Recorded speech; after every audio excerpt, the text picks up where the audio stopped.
लग्नानंतर होईलच प्रेम मालिकेच्या आजच्या भागामध्ये आपण पाहतो. आता मानिनी किचनमध्ये ती बॉटल आणायला गेलेली असते. तर काव्या रम्याकडे जाते आणि तिला म्हणत असते, काय गं, काय झालं? घाबरलीस का? तुला असं वाटतंय का आता की बॉटल सापडल्यावर तुझे सगळे काही खेळ खल्लास होतील म्हणून? कसं आहे ना रम्या, घाबरायला तर पाहिजेच. आता मानिनी किचनमधली ती स्टीलची बॉटल घेऊन सरळ सरळ बाहेर येते. आता बाहेर आणते आणि बॉटल घेऊन लगेच नंदिनीच्या हातामध्ये देते. नंदिनी ती बॉटल घेते आणि त्या बॉटलचा वास घेऊन पाहते. पण त्या बॉटलमध्ये काहीही नसतं. वास येत नाही. निव्वळ पाणी असतं. आणि पाण्याचा वास आल्यामुळे आता नंदिनी पुन्हा ती बॉटल काव्याकडे देते. आता काव्याकडे ती बॉटल दिल्यानंतर काव्यासुद्धा त्या बॉटलचा वास घेऊन पाहते. पण बॉटलचा मात्र वास येत नाही. फक्त पाण्याचाच वास येतो. मग आता लगेचच रम्या पाहते. रम्याला तर पूर्ण खात्री असते की मी ती बॉटल तिथे ठेवली, माती खाल्ली. मग आता त्या बॉटलमधून पपईचा वास आला तर माझं सगळं काही संपलं. मग आता इथे विजयला आनंद झालेला असतो. त्याच वेळेला आता रम्यासुद्धा म्हणते का काय झालं, बघितलं ना, घेतला ना वास, आला का वास? नाही ना आला. मग त्याच वेळेला आता विजय म्हणत असतो, तेच तर मी सांगतो ना, वास तुम्हाला आलाय का? नाही ना आला. त्याच वेळेला आता इकडे विजय म्हणत असतो, मी तुम्हाला तेच तर सांगतोय. अहो, त्यामध्ये सध्या पाणी होतं. आणि काय गं रम्या, तू पाणी भरायला गेली होतीस का? तेव्हा रम्या म्हणत असते, हो हो, मी तर फक्त किचनमध्ये पाणी भरायला गेले होते आणि बॉटल मात्र तिथेच ठेवली, बस एवढंच झालं. असं म्हटल्यानंतर आता सर्वजण रम्याकडे पाहत असतात. रम्याला मात्र ह्या सर्व गोष्टींचा काही फरक पडलेला नसतो.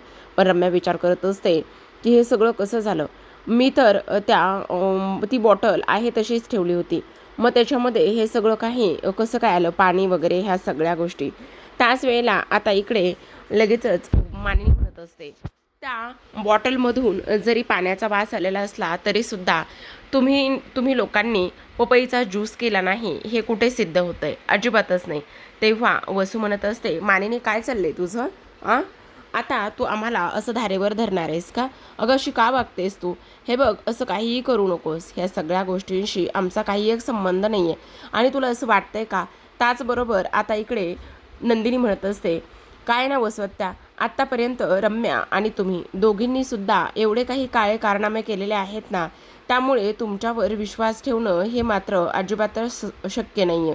आणि तुम्ही एवढ्या वागलेल्या आहात ना, त्यामुळे तुम्हाला असं वाटतंय का की आम्ही तुमच्यावर विश्वास वगैरे हे सगळं काही ठेवावं म्हणून?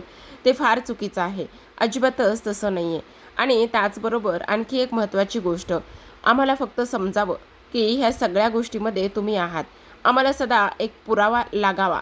जर ह्या सगळ्या गोष्टींचा पुरावा आमच्या हाती लागला तर तुमचं मात्र काहीही खरं नाही आहे. आणि त्याचबरोबर आता इकडे मानिनी म्हणत असते, त्याचं काय आहे ना, की तुम्हाला असं वाटत असेल की पपईचा ज्यूस ह्याच घरामध्ये बनला. फक्त त्याच्याबद्दल आम्हाला एखादा पुरावा सापडावा. जर त्याच्याबद्दल आम्हाला एखादा पुरावा सापडला ना, तर आता आम्ही तुम्हाला सोडणार नाही आहोत. असं सुद्धा आता इकडे ती बोलत असते.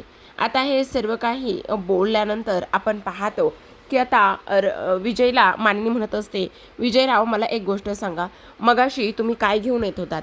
म्हणजे जेव्हा मी तुम्हाला आवाज दिला तेव्हा तेव्हा आता रम्या म्हणत असते, मामी काय चाललंय हे तुमचं? तुम्ही एकतर माझ्यावर संशय घेताय तिथंपर्यंत ठीक आहे, पण तुम्ही माझ्यावर संशय घेता घेता आता विजयवर सुद्धा संशय घ्यायला लागलात आहेत का?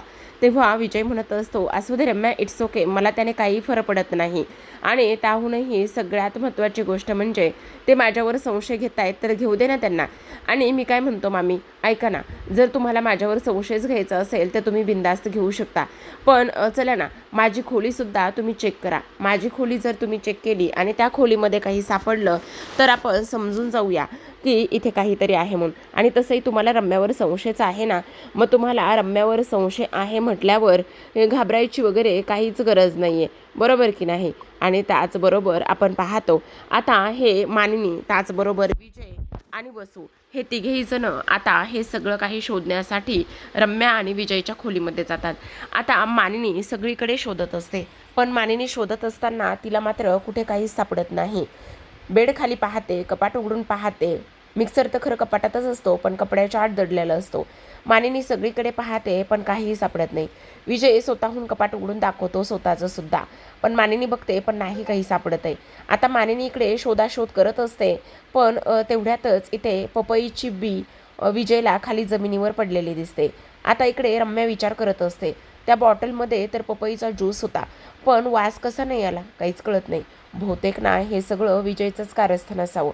विजयनेच त्या गोष्टी शोधून इथे पाण्याने वगैरे स्वच्छ धुतलेल्या असाव्यात, असं सुद्धा एक जाऊन तिच्या मनामध्ये येतं.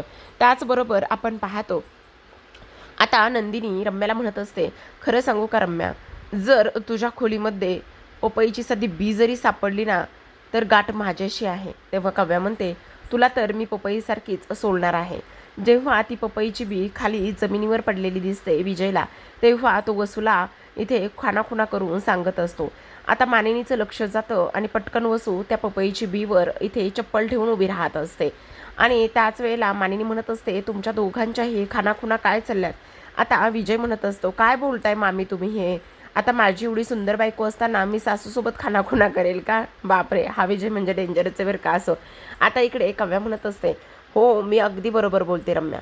तुला नाही त्या पपईसारखी सोडली ना, तर नाव सांगणार नाही का काव्या पार्थ देशमुख. आता फक्त आणि फक्त मला तुझ्या विरोधात एक पुरावा सापडू दे रम्या, असं नंदिनी सुद्धा बोलते. त्याच वेळेला आता आपण पाहतो, हे सगळं काही झाल्यानंतर विजय तसं बोलतो आणि त्यानंतर आता विजय म्हणत असतो, तुम्हाला सापडलं का मामी काही? नाही ना, आता तुम्हाला आमच्या खोलीमध्ये काहीही सापडलं नाही. पण आता जशी आम्ही आमची खोली चेक केली ना, तशी आता तुम्ही आशाची सुद्धा खोली चेक करायची. त्यावर मानिनी म्हणते, आशाचा ह्या सर्वांशी काय संबंध आहे? अजिबातच नाही.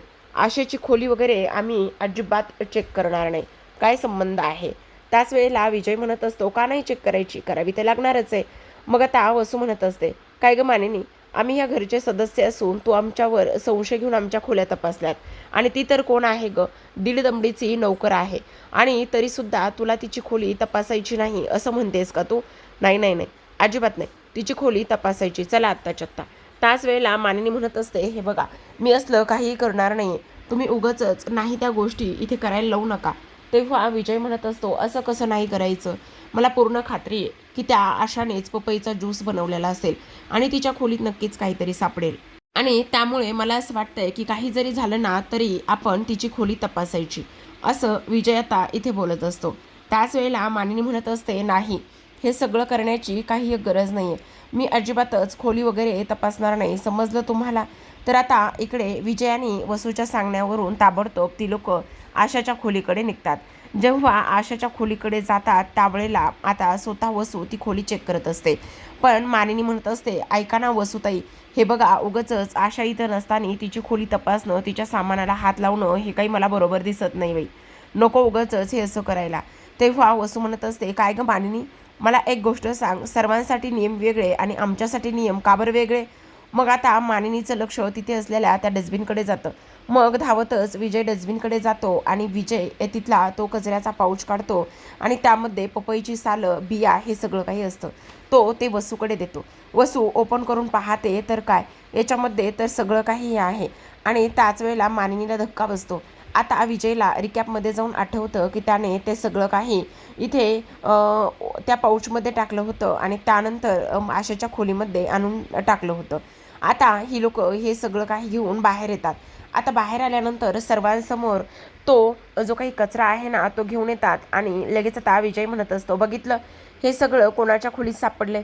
हे सगळं आशाताईच्या खोलीत सापडले. त्याच वेळेला आता इकडे वसू म्हणत असते, काय गं आशा, तुला आता ह्या सगळ्या गोष्टीवर काय बोलायचंय? तुझी हिंमत कशी झाली हे सगळं काही करण्याची? मोलकरीण आहेस ना? आणि त्याच वेळेला मानिनी म्हणत असते, हे बघा वसुताई, प्लीज शांत बसा, ती किती दिवसापासून आपल्याकडे काम करते. मग त्या आनंदिनी म्हणत असते, आशाताई तुम्ही घाबरू नका, तुम्हाला ह्या सगळ्या गोष्टीबद्दल काही बोलायचं आहे का? त्यावर आशा म्हणत असते, नाही बहिणी, मी तुम्हाला खरं सांगते, ह्या सगळ्या गोष्टीबद्दल मला काहीही माहिती नाही आहे. मी हे कधी बघितलंसुद्धा नाही आहे आणि मी हे काहीसुद्धा केलेलं नाही. तेव्हा वसू आता स्वतःच्या पायातली चप्पल काढते आणि आशावर उचलत असते. आता थांब, तू अशी बोलणार नाही आहेस, मी तुला बघ कशी सुतासारखी सरळ करते, म्हणून ती चप्पल तिला मारणार.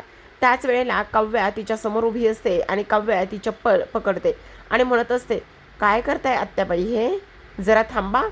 आणि तेव्हा ती म्हणत असते, का का का थांबवतेस, हिला चांगलंच सोलू दे मला. तेव्हा आता इथे काव्या ती चप्पल वसूकडे फिरवते आणि म्हणत असते, मला एक गोष्ट सांगा वसू आत्या, पपईच्या साली आशाताईंच्या खोलीमध्ये सापडल्या म्हणून त्यांना शिक्षा आहे, पण पपईची बी तर तुमच्या चप्पलला आहे. मग मला सांगा, गुन्हेगार तर तुम्ही दोघेही आहात ना. मग मला सांगा, आशाताईंना इथे चपलीने मारण्याची शिक्षा दिली पाहिजे, पण मग तुम्हाला कसली शिक्षा दिली पाहिजे, बोला. आता काव्याने हे सगळं काही केल्यानंतर रम्या आणि त्याचबरोबर इथे विजयचा खाटकन चेहरा पडलेला असतो. त्या दोघांनासुद्धा खूप टेन्शन आलेलं असतं. काव्या म्हणत असते, बोला, मी तुम्हाला काहीतरी विचारते, बोला ना. काय काय करायचं काय ह्या सगळ्या गोष्टींचं, तुमच्या गोष्ट लक्षात येते का. तेवढ्यातच आता पार्थ आणि त्याचसोबत जीवा हे दोघेहीजण ऑफिसमधून आलेले असतात. जेव्हा हे दोघेहीजण ऑफिसमधून येतात आणि समोर ह्या सर्वांना एकत्र पाहतात, तेव्हा मात्र त्याला खूपच मोठा धक्का बसतो. तो विचारत असतो, काय काय चाललंय काय इथे हे सगळं काही, आणि काय झालेलं आहे. आता लगेच मानिनी म्हणत असते, अरे आलात का तुम्ही दोघेहीजण, बरं झालं आलात. चला तुम्ही हातपाय तोंड धुवून घ्या, मी तुम्हाला मस्त गरमागरम जेवायला वाढते, चला बरं. असं म्हणून आता इकडे लगेच जीवा विचारत असतो, काय झाले, मला कोणी काही सांगणार आहे का. पण आता नंदिनी म्हणत असते, नाही हो, काही नाही झालेलं, चला बरं पटकन तुम्ही. आता असं म्हणून ते चौघीजणं पाचही जणं तिथून निघून जातात. ते निघून जातात खरं, पण इकडे आता ह्या तिघांनाही खूप आनंद झालेला असतो. ह्यांचा हा जो काही प्लॅन आहे ना, तो प्लॅन आज शेवटी यशस्वी झालेला असतो. ना ओरडा, ना कुठले पुरावे, आणि त्यामुळे रम्यासुद्धा फार खुश असते. आता रम्या लगेचच इकडे विजयकडे बघून हसायला सुरुवात करत असते आणि म्हणत असते, विजय, पण मला एक गोष्ट सांग, आज तुझ्यामुळे खरं तर हे सगळं काही शक्य झाले. पण त्या बॉटलमध्ये पपई होती, पपईचा ज्यूस होता, पण वास कसा नाही आला तेच मला काही समजत नाही. म्हणजे नेमकं काय झालं काय नाही तेच कळत नाही. तेव्हा विजय म्हणत असतो, ते सगळं मी केलं आहे. म्हणजे हो, कारण मला माहिती होतं की तू ती बॉटल तशीच ठेवून आली असशील, म्हणून मग मी धावतच गेलो आणि धावतच जाऊन ती बॉटल व्यवस्थित स्वच्छ धुवून काढली, आणि स्वच्छ धुतल्यानंतर मग त्याचा कोणालाही संशय आलेला नाही. आता हे सगळं काही झाल्यानंतर रम्याला फार आनंद झालेला असतो. रम्या म्हणत असते, खरंच सांगू का, आज ना मला फार आनंद झाला आहे. हे सगळं फक्त तुझ्यामुळे झालेलं आहे. खरं अगदी मनापासून धन्यवाद तुझे. असं बोलल्याबरोबर आपण पाहतो आता इकडे वसू म्हणत असते, विजयराव, खरंच आज ना तुमच्यामुळे हा सगळा प्लॅन यशस्वी झालेला आहे.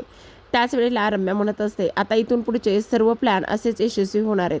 तेव्हा तो म्हणत असतो, म्हणजे कसे, म्हणजे कसं आहे ना, आता तू माझ्यासोबत कायम असणार आहेस ना, म्हणून खरं तर हे सगळे प्लॅन असेच यशस्वी होणार आहेत. त्यामुळे मला तर फार आनंद होतोय. असं आता इथे ती बोलत असते.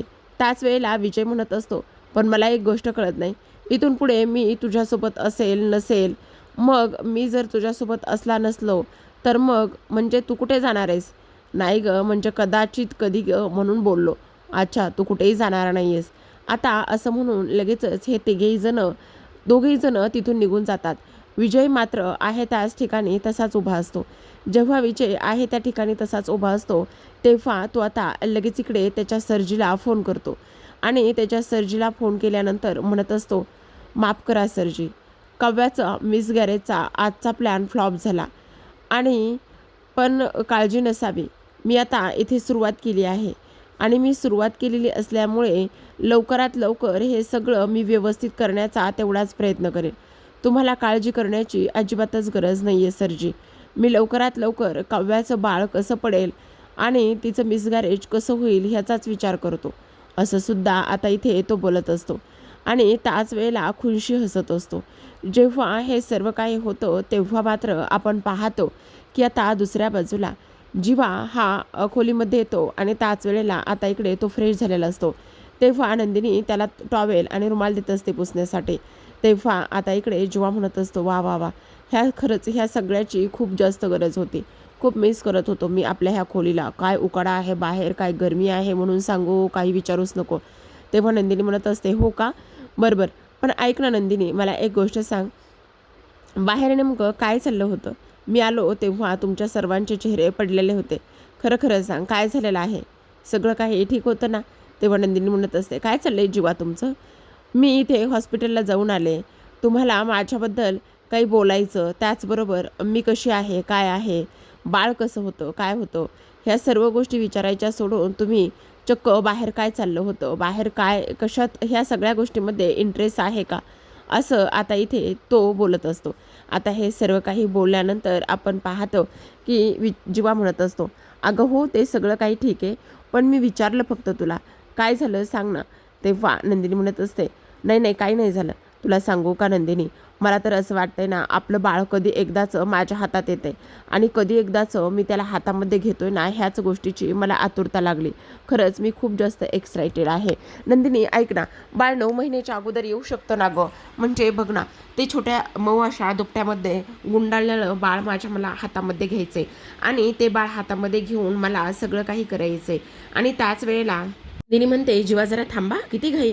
अगं घाईच काय सांगू तुला, आज मी इथे ऑफिसमध्ये होतो ना, तेव्हा मला एक ऑर्डर आली आहे पाळणाघराची. पाळणाघराचा विषय निघता निघता आता तो मास्टर कोण आहे त्याला मी शोधणारच आहे असा विषय निघतो.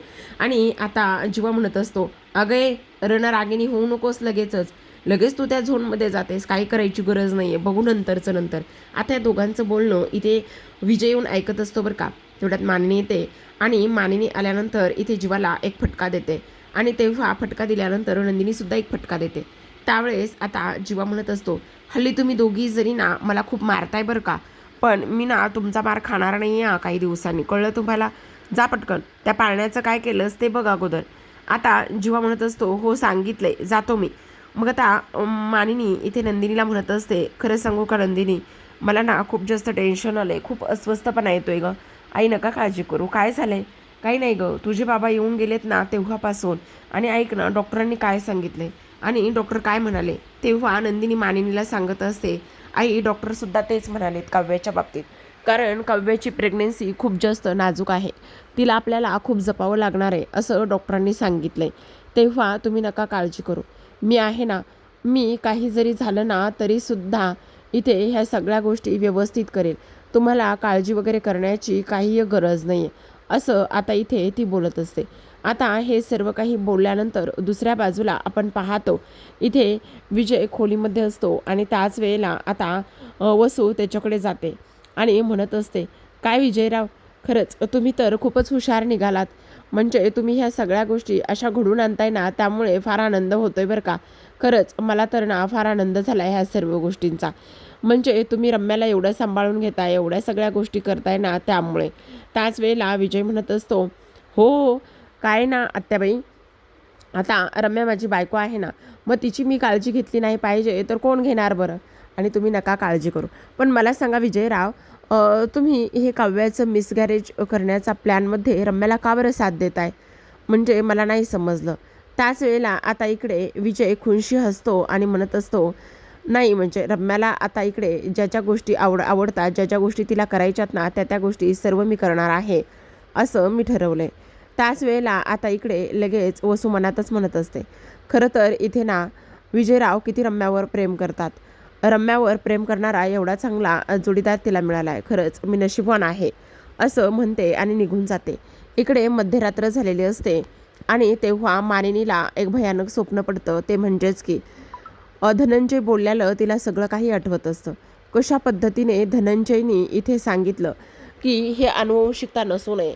म्हणजे काय झालेलं आहे ना, तर इथे आमच्या शारदाचे 3 मिसगॅरेज झालेले आहेत आणि त्यामुळे ही अनुवंशिकता नसावी असं मला वाटतंय. मला ह्या सगळ्या गोष्टींची फार भीती वाटते असं सुद्धा ते इथे बोलत असतात. आता हे सगळं काही बोलल्यानंतर आपण पाहतो त्यानंतर नंदिनीने सांगितलेलं असतं की मला ना इथे डॉक्टरांनी सांगितलंय की काव्याची प्रेग्नेन्सी फार नाजूक आहे, त्यामुळे सुद्धा थोडंसं टेन्शन येते. आता मानिनी अस्वस्थ असते, घामाघूम झालेली असते, पाणी पिते. पण पाणी प्यायला जाते तर तिथे पाण्याच्या ग्लासात पाणीच नसतं, म्हणून सरळ सरळ बाहेर हॉलमध्ये येते आणि जारमधलं पाणी आता ग्लासात भरत असते. त्याच वेळेला पाठीमागून आता पार्थ आलेला असतो. पार्थ येऊन आता मानिनीच्या खांद्यावर हात ठेवत असतो आणि मानिनीच्या खांद्यावर हात ठेवल्यानंतर मानिनी मात्र खूपच जोरामध्ये ओरडते, दचकते. आणि तेव्हा पार्थ म्हणत असतो, अगाई काय झालं, एवढी का दचकली आहेस. आणि तेव्हा मानिनी रडते आणि लगेच पार्थला घट्ट मिठी मारत असते. पार्थ म्हणत असतो, शांत बस, काय झालेलं आहे. काय झालंय मला अगोदर सांगणार आहेस का? शांत बस बरं. तेव्हा आता तो इकडे मानिनीला सोफ्यावरील खुर्चीवर बसवतो आणि स्वतःसुद्धा तिच्या बाजूला बसतो आणि विचारत असतो, काय झालंय सांग आता मला. हां, एवढी का घाबरली आहेस तू? तुला घाम आलाय पूर्ण. तेव्हा मानिनी म्हणते, त्याचं काय ना पार्थ, जेव्हापासून इथे धनंजय भाऊजी येऊन गेलेत तेव्हापासून ना मन अस्वस्थ झालंय रे काव्याच्या आणि नंदिनीच्या प्रेग्नेन्सीबद्दल. आणि तुला आणखी एक गोष्ट सांगू का? आज जेव्हा नंदिनी हॉस्पिटलमधून आली ना तेव्हासुद्धा डॉक्टरांनी सांगितलं की काव्याची प्रेग्नेन्सीमध्ये खूप जास्त कॉम्प्लिकेशन्स आहेत, म्हणून थोडंसं घाबरायला होतं आहे, म्हणून जीव इथे धाकधूक करतो आहे, बाकी काही नाही रे. त्याच वेळेला आता इकडे तो म्हणत असतो, एवढंच ना, मग ठीक आहे ना, तुला सांगू का, म्हणजे हे सगळं तुला माहिती आहे. आणि तेव्हा आता तो म्हणत असतो, हो हे सगळं काही मला माहिती आहे, पण एक गोष्ट सांगू का आई, हे बघ, काव्याने मला सांगितलं आहे काही झालं ना तरी आपण पॉझिटिव्ह विचार करायचा, निगेटिव्ह विचार कधीच नाही करायचा. आणि काही झालं ना तरीसुद्धा एक गोष्ट करायची, ती म्हणजे की आपल्या बाबतीत सर्व काही व्यवस्थित होणार आहे आणि आपण पॉझिटिव्हच राहायचं, असं सुद्धा आता इकडे तो बोलत असतो. आणि त्याचबरोबर आपण पाहतो की इकडे आता तो म्हणत असतो, आई मला एक गोष्ट सांगू का, तुला सांगू का, मला असं वाटतंय की आपण ना एखादी गोड बाहुली आणायची का घरी. जर बाहुली आणली ना तर कसं ती बाहुली बघून आपल्याला आनंद होईल. तेव्हा मानिनीला थोडासा भूतकाळ आठवतो आणि ज्या भूतकाळामध्ये एक बाहुली इथे तुकडे तुकडे झाले होते आणि मानिनी पुन्हा जास्त हायपर होते आणि म्हणत असते, नाही अजिबातच नाही, बाहुली वगैरे ह्या सगळ्या गोष्टी काही आणायच्या नाही, समजलं, काही आणायचं नाही आहे आणि हे असलं काहीच करायचं नाही. एकतर त्या जीवाने पाळणा आणून ठेवला आहे आणि तुला सांगू का, जोपर्यंत बाळ येत नाही ना तोपर्यंत बाळाला लागणारी एकही वस्तू ह्या घरामध्ये आणायची नाही. तेव्हा पार्थ विचार करत असतो, बापरे, मी बाळाचे शूज आणि टी शर्ट आणलंय, ही जर आईला गोष्ट समजली ना तर खूपच घर डोक्यावर घेईल बाबा, ही तर नको नको, अगोदरच एवढी घाबरली आहे. तर आता दुसऱ्या दिवशी सकाळची वेळ असते, काव्या छान तयार झालेली असते, पर्स वगैरे अडकून आणि त्याचबरोबर हातामध्ये पुस्तक घेऊन देशमुख म्हणजे पार्थला आवाज देत असते. तेवढ्यातच आता विजय तिथे येतो आणि विजय आल्यानंतर आता काव्याला म्हणत असतो, काय मग काव्या मॅडम, आज कुठे बाहेर निघालात, घर सोडून जायचा विचार आहे की काय. तेव्हा आता इकडे काव्या म्हणत असते, घर सोडून जायला मी तयार, हे शक्य तरी आहे का. अहो जंगलामध्ये इथे वाघीण राहते, वाघीण जंगलामध्ये राहणाऱ्या उंदरांना नाही हो घाबरत. आणि कसं आहे ना विजयराव, घर जावई बनून तुम्ही आलात हो, मी घर जावई बनून नाही आलेली, मी या घरची लक्ष्मी आहे, समजलं तुम्हाला. आणि कसं आहे ना विजयराव, आता मी इथे आई होणार आहे, त्याचबरोबर मी आय एसचा अभ्यास करते, मला आय एसची तयारी करायची आहे, मला आयतं बसून घरामध्ये कोणाच्या तरी जीवावर नाही खायचं आहे, कोणाच्या तरी घरामध्ये इथे गृहप्रवेश करून मी नाही आले, मी ह्या घरची सून आहे, कळलं तुम्हाला. आणि त्यामुळेच मला हे सगळं काही करायचं आहे, मग त्यासाठी मला बाहेर जावंच लागणार ना. आणि त्याच वेळेला रम्या कशी हो, बरी आहे ना. अहो काय सांगू विजयराव, मी फक्त म्हटलं रम्या, जर तू माझ्या आणि माझ्या बाळाच्या वाटेला गेलीस ना तर मी तुझं तंगडं तोडून हातात देईल. आणि मी नुसतं म्हणायला आणि तिचा पाय तुटायला मोडायला एकच वेळ आली की हो, बरी आहे ना ती, काय ना, मी तिला फार मिस करते हो, सांगा हां माझा निरोप तिला सांगा. ठीक आहे. आता असं म्हटल्याबरोबर विजयची बोलती बंद झालेली असते, तो काहीही बोलत नाही. तर आता प्रेक्षकांनो, आजच्या भागामध्ये एवढंच. उद्याचा भाग पाहायचा असेल तर नक्की चॅनलला सबस्क्राईब करा, कारण खूप इंटरेस्टिंग आहे बरं का. कारण आता ह्या मालिकेमध्ये सुद्धा बहुतेक ना दोघात तिसरी व्यक्ती येणार आहे आणि भांडण लावण्याचं काम करते की काय करते काही कळत नाही. त्याचबरोबर आपण पाहतो आता इकडे नंदिनी कामावर निघालेली असते, तेव्हा जीवा तिला काही केल्या कामावर जाऊ देत नसतो. आणि त्याच वेळेला आता इकडे त्याच्या हातामध्ये घुंगरू असतात आणि घुंगरू तो तिला दाखवतो. इकडे दुसऱ्या बाजूला आता मानिनी पार्थकडे जाते आणि म्हणत असते, काय चाललंय पार्थ, हे सगळं काही सतत तुम्ही नुसती कामच करताय. तेव्हा तो म्हणत असतो, त्याचं काय ना, आता रम्याने अचानकच ऑफिस सोडले, त्यामुळे तिच्या वाटणीची सगळी कामं मलाच तर करावी लागणार आहेत ना. आता जोपर्यंत एखादी दुसरी व्यक्ती तिथे तिच्या जागेवर जॉईन होत नाही तोपर्यंत हे असंच चालू राहणार आहे. मग आता ह्यांचं बोलणं इथे विजयने ऐकलेलं असतं. विजय लगेच त्याच्या सरजीला कॉल करतो आणि म्हणत असतो, सरजी, मला असं वाटतंय की आता त्या तिसऱ्या व्यक्तीची म्हणजे तिसरी व्यक्ती, दोघात तिसरी आणि सगळं विसरा अशी हे करण्याची वेळ आलेली आहे. आता तिसरी व्यक्ती कोण आणायची आता ते तुम्ही ठरवा, असं तो सांगत असतो. म्हणजे प्रेक्षकांनो, बहुतेक ना रम्याच्या जागेवर एम्प्लॉई म्हणून काम करण्यासाठी ह्या विजयचं एखादं प्यादं येऊ शकतं आणि काव्या आणि पार्थमध्ये भांडण लागू शकतं. पाहूयात उद्याच्या भागात.